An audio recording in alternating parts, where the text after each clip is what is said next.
ఇప్పుడు స్థానిక పార్లమెంట్ సభ్యులు పెద్దలు డాక్టర్ మల్లు రవి గారు.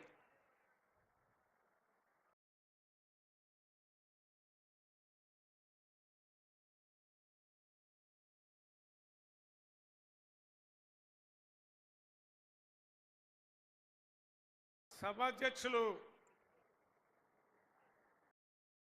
మెగారెడ్డి గారు, ఈనాటి కార్యక్రమానికి ముఖ్య అతిథిగా వచ్చినటువంటి మన ప్రియతమ ముఖ్యమంత్రి రేవంత్ రెడ్డి గారు, డిప్యూటీ చీఫ్ మినిస్టర్ బట్టి విక్రమార్క మల్లు గారు, అదే రకంగా జూపల్లి కృష్ణారావు గారు, ఈ కార్యక్రమంలో పాల్గొన్నటువంటి ఎమ్మెల్యేలు, ఎమ్మెల్సీలు, ఇతర అధికారులు, చీఫ్ సెక్రటరీ, కలెక్టర్ అందరికీ నా హృదయపూర్వక నమస్కారాలు తెలియజేస్తూ, ఈ కార్యక్రమాన్ని ప్రజలు ఒక పెద్ద బ్రహ్మోత్సవం జరిగినప్పుడు తిరుపతిలో ఏ రకంగా ప్రజలు వస్తారో, ఈరోజు ముఖ్యమంత్రి గారు వనపర్తి వస్తుంటే ప్రజలందరూ కూడా ఆయన్ని చూడాలని, మాట్లాడాలని, షేక్ హ్యాండ్ ఇవ్వాలని ఒక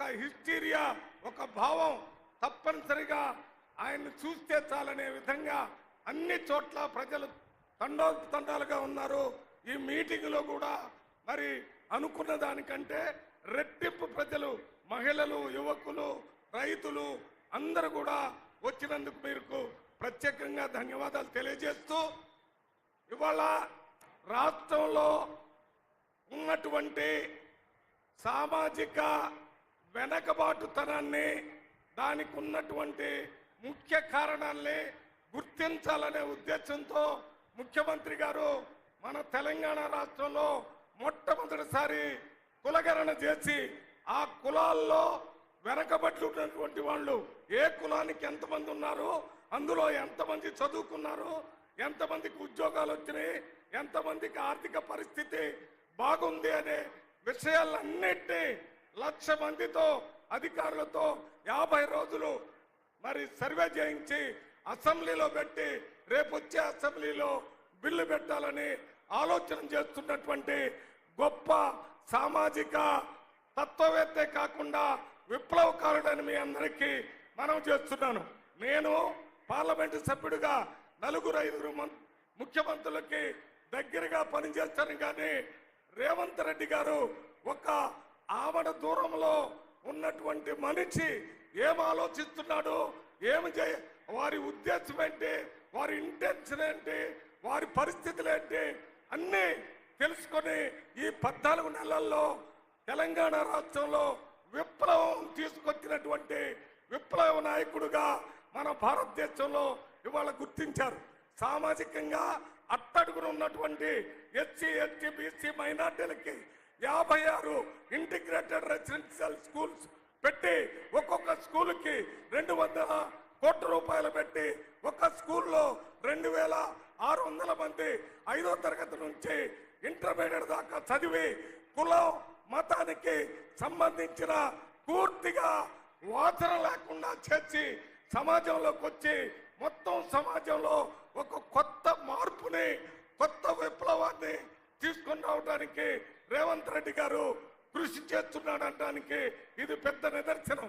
మొత్తం 7 లక్షల మంది ఎస్సీ, ఎస్టీ, బీసీ, మైనార్టీ, వెనకబడ్డ జాతులతో పాటు ఫార్వర్డ్కి సంబంధించిన పేద పిల్లలకి 45% మెస్ ఛార్జీలు పెంచి 200% కాస్మెటిక్ ఛార్జీలు పెంచినటువంటి ఒక సామాజిక విప్లవకారుడు రేవంత్ రెడ్డి గారు. అంతేకాకుండా ఆయన ముఖ్యమంత్రి కాకముందు చాలా మంది అనుకున్నారు ఈయన ప్రతిపక్షంలో ఉన్నప్పుడు నిప్పులు చెరుగుతూ ఎవరైనా తప్పు చేస్తే, ముఖ్యంగా బీఆర్ఎస్ పార్టీ, బీజేపీ పార్టీ చేసినటువంటి తప్పుల్ని ప్రజల ముందు స్పష్టంగా తెలియజేస్తూ మాట్లాడినటువంటి విధానానికి ఇప్పుడు ముఖ్యమంత్రి అయిన తర్వాత ఆయన ఉప ముఖ్యమంత్రి, ఇతర మంత్రివర్యులు అందరినీ ఒక టీములాగా ఆయన టీములో ఫస్ట్ పర్సన్ గా ఉండి అందరినీ కలుపుకొని పోతున్నాడు.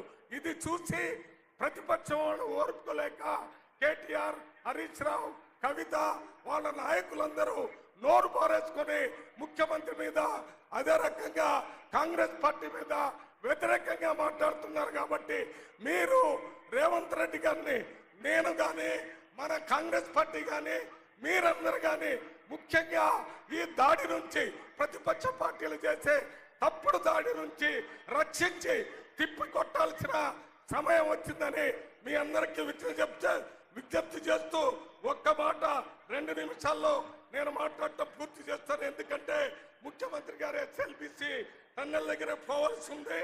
అందువల్ల నేను ఎక్కువగా మాట్లాడలేను. ఒక్క మాటలో చెప్పాలంటే మనకు ఒక తండ్రిలాగా, ఒక అన్నలాగా, మన సొంత కుటుంబ సభ్యుల్ని ఏ రకంగా చూసుకుంటారో ఆయన దగ్గర ఒక కృతజ్ఞతా భావం ఉంది. ఇవాళ ఆయన చదువుకునేటప్పుడు ఏ ఇంట్లో అద్దెకున్నాడో ఆ ఇంటికి వెళ్ళి అక్కడ ఉన్న బోయ కుటుంబానికి సంబంధించిన అందరినీ పలకరించి అక్క తమ్ముళ్లాగా మాట్లాడటమే కాకుండా 300-400 మంది ఆయన హై స్కూలు, కాలేజీ చదువుకున్న వాళ్ళందరినీ ఈ క్యాంప్ ఆఫీస్ లో కూర్చొని మరి భోజనం పెట్టి అందరితో మాట్లాడారంటే ఎవరైనా ఆయనతో స్నేహంగా ఉన్నా లేక ఆయనతో మంచి పని చేసిన వాళ్ళందరినీ జీవితాంతం గుర్తుంచుకునేటటువంటి గొప్ప నాయకుడు రేవంత్ రెడ్డి గారు. రేవంత్ రెడ్డి గారు ఈ లక్షణం వల్లనే ఇవాళ ముఖ్యమంత్రిగా పనిచేయటమే కాకుండా మొన్న గాంధీ భవన్ లో మాట్లాడుతూ ఒక మాట చెప్పాడు. మన రాష్ట్రంలో కాంగ్రెస్ పార్టీని తెచ్చి రేవంత్ రెడ్డి గారిని ఏ రకంగా ముఖ్యమంత్రిని చేశామో రేపొచ్చే పార్లమెంట్ ఎన్నికల్లో తెలంగాణలో ఉన్న ప్రజలందరూ కూడా రాహుల్ గాంధీని ప్రధానమంత్రిగా చేయాలని మాట ఇచ్చి మార్గనిర్దేశం చేసినటువంటి వ్యక్తి మన రేవంత్ రెడ్డి గారు. ఇవాళ రాష్ట్రంలో రేవంత్ రెడ్డి గారు, మన మల్లు భట్టి విక్రమార్క గారు అన్నదమ్ముల్లాగా, వారి కులం వేరైనా ఆలోచన విధానం ఒకటే. మల్లు భట్టి విక్రమార్క, మన రేవంత్ రెడ్డి గారు సమాజంలో సమూలమైన మార్పులు తీసుకోవాలని వారిద్దరూ చేస్తున్న కృషి వల్ల ఇవాళ ప్రజల్లో ఒక రకమైన సంతోషం వ్యక్తమవుతుంది. ఇప్పుడే ఎస్సీలకి బీసీలకి ప్రత్యేక బడ్జెట్ కూడా మన ఉప ముఖ్యమంత్రి గారు ప్రకటించబోతున్నారు. ముఖ్యమంత్రి గారితో మాట్లాడి ఇప్పుడు నేను 2 విషయాలు, స్టేట్ బ్యాంక్ ఆఫ్ ఇండియాకి సంబంధించిన chairman, managing director Srinivas Shetty గారు, ఆయన వనపర్తి, ఈ వనపర్తిలోనే ఆయన పుట్టి ఇక్కడ చదువుకొని స్టేట్ బ్యాంక్ ఆఫ్ ఇండియాకి చైర్మన్ అయ్యాడు. ఆయన ఈ ప్రాంతం మీద ఉన్న ప్రేమతోని మన నాగర్ కర్నూలు పార్లమెంటులో 6 కొత్త స్టేట్ బ్యాంక్ ఆఫ్ ఇండియా బ్రాంచ్లు నిన్న మొన్ననే శాంక్షన్ చేశారు. చిన్నంబాయి కొల్లాపూరు, అలంపూర్, కాస్రోడ్ అలంపూరు, కంచరావుపల్లి కొల్లాపూరు, పెద్ద కొత్తపల్లి కొల్లాపూరు, చిట్యాల, వనపర్తి మార్కెట్ యార్డ్, ఇవన్నీ మన ఎస్బీఐ కొత్త బ్రాంచ్లు.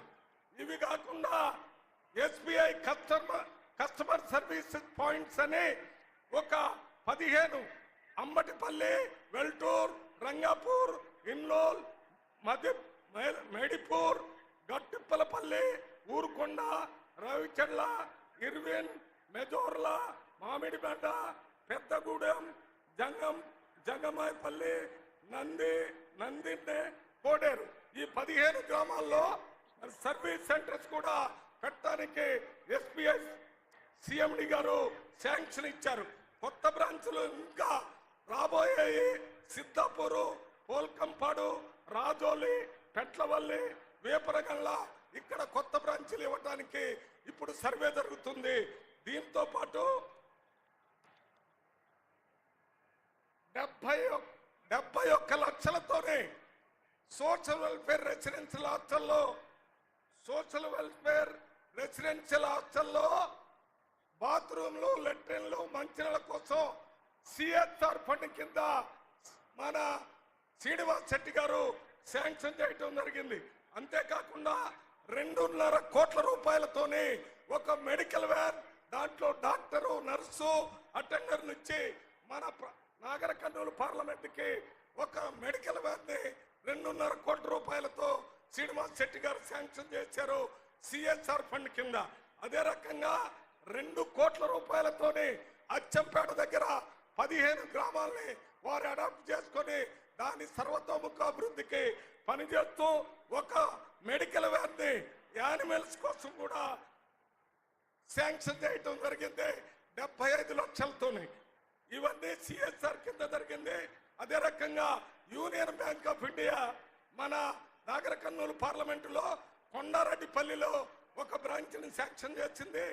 జిల్లా కలెక్టర్ ఆఫీస్లో ఒక బ్రాంచ్ శాంక్షన్ చేసింది. మేడిపూర్లో ఒక బ్రాంచ్ శాంక్షన్ చేసింది. నందిర్నల్లో చేసింది. ఉత్తరంలో చేసింది. ఈ 5 చేశారు. ఇంకొక 4 ఇప్పుడు వీటిని సర్వే చేసి శాంక్షన్ చేస్తానని చెప్పారు.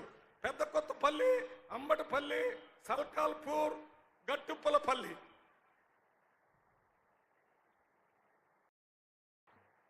ఇది కాకుండా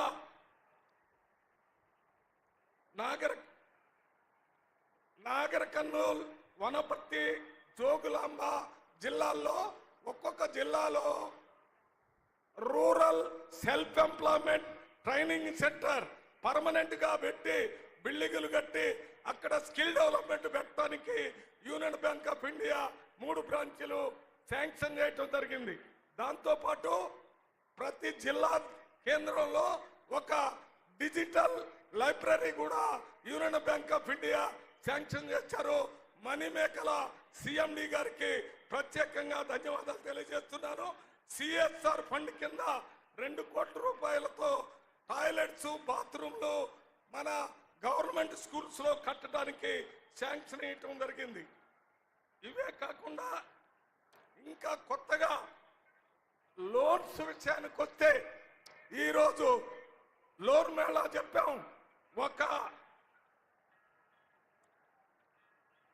1017 కోట్ల రూపాయలు ఈ state bank of India 275, union bank of India 208, అదే రకంగా Canara bank, bank of Baroda, bank of Maharashtra, Indian overseas bank, UCO bank, Telangana Grameena bank, district cooperative central bank, Punjab national bank, ICICI, HDFC, Axis, Karur Vysya bank, Krishna Bhima bank, ఇవన్నీ కలిపి 1000 కోట్లు తట్టి లోన్ ఇవ్వటం జరిగింది. మహిళలకి 1000 కోట్లు ఇవ్వటం జరిగింది బ్యాంకుల్లో. వీరందరికీ ప్రత్యేకంగా బ్యాంకర్స్ అందరికీ ధన్యవాదాలు. ఈ కార్యక్రమాన్ని ఏర్పాటు చేసి చక్కగా అందరితో కోఆర్డినేట్ చేసినటువంటి వనపర్తి జిల్లా కలెక్టర్కి, నాగర్ కర్నూలు జిల్లా కలెక్టర్కి, అదే రకంగా గద్వాల జిల్లా కలెక్టర్కి, నా దగ్గర 5 ఎంపీ, ఎమ్మెల్యేలు, మంత్రివర్యులు వీళ్ళందరూ ఈ లోన్ శాంక్షన్ చేయడానికి సపోర్ట్ చేసినందుకు వారికి కృతజ్ఞతలు. నిన్న జాబ్ మేళా చేస్తే 295 మందికి ఉద్యోగాలు ఇవ్వబడింది. ఇంకా ఉద్యోగాలు ఇచ్చే ఏర్పాటు కూడా చేస్తామని మనం చేస్తూ మీ అందరి దగ్గర సెలవు తీసుకుంటున్నాను. జై హింద్, జై కాంగ్రెస్. వచ్చే ఎన్నికల్లో, పంచాయతీ ఎన్నికల్లో ఒక్క సీటు కూడా ప్రతిపక్ష పార్టీకి పోకుండా రేవంత్ రెడ్డి గారి పార్టీ కాంగ్రెస్ పార్టీని గెలిపించాలని మీ అందరికీ విజ్ఞప్తి చేస్తూ సెలవు తీసుకుంటున్నాను. జై హింద్, జై కాంగ్రెస్. Thank you sir. సాహిత్య